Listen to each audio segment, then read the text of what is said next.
இனியவர்களே, ஆனந்தமானவர்களே, அற்புதமானவர்களே, உலகமெல்லாம் இருக்கும் தமிழர்கள், அதாவது கட்சி சார்பற்று அபிமானிகளாக கேப்டன் அவர்களை விரும்பிக் கொண்டிருக்கும் அனைவருமே என்னிடம் கேட்கும் கேள்விகள் விஜயபிரபாகரன் எப்படி இருக்கின்றார், சண்முக பாண்டியன் எப்படி இருக்கின்றார் அப்படிங்கிற மாதிரி. இந்த அட்சய திருதிய திருநாளில் இந்த மே மாதம் அவர்களுக்கு ஒரு வெற்றிகரமான மாதமாக என்பது தர்மபுரியில் நடந்த பொதுக்குழு கூட்டத்தில் விஜயபிரபாகரனை எல்லோரும் ஆவலுடன் எதிர்பார்த்த இளைஞரணி செயலாளராக அறிவித்திருக்கின்றார்.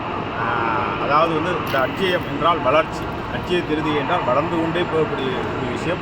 இன்னொரு 50 ஆண்டு கால அரசியலில் விஜயபிரபாகரன் நிலைத்திருக்க வேண்டும், கேப்டனுடைய கனவுகள் நிலைத்திருக்க வேண்டும் என்று நாம் இந்த யூரோப் பயணத்திலிருந்து அவர்களை ஆசீர்வதிக்கின்றோம்.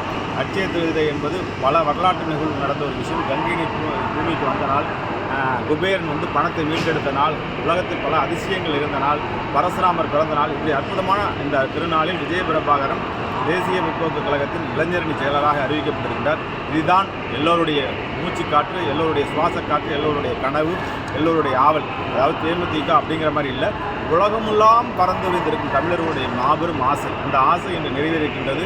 அது இன்று அறிவிக்கப்பட்டிருக்கின்றது. நாங்கள் இது ரொம்ப நீண்ட காலமாகவே இது அறிவிக்க வேண்டும் என்பதை சொல்லிக் கொண்டிருந்தோம். அந்த செயல் இன்று நடந்திருக்கின்றது நண்பர்களே. நம்முடைய அமிர்தகாரா சேனல் சார்பாகவும், நம்ம அமிர்தகாரா சேனலை அவளுடன் ரசித்து கொண்டிருக்கும் நண்பர்கள் சார்பாகவும் அனைவருக்குமே அட்சய திருதியை வாழ்த்துக்கள் தெரிவித்துக் கொண்டு, விஜயபிரபாகரனுக்கும் சண்முக பாண்டியனுக்கும் இந்த மே மாதம் அவருடைய படமும் ரிலீஸ் ஆகுது. விஜயபிரபாகரன் பதவியிலும் கட்சியிலும் புதிய பதவிக்கு வந்திருக்கின்றார்.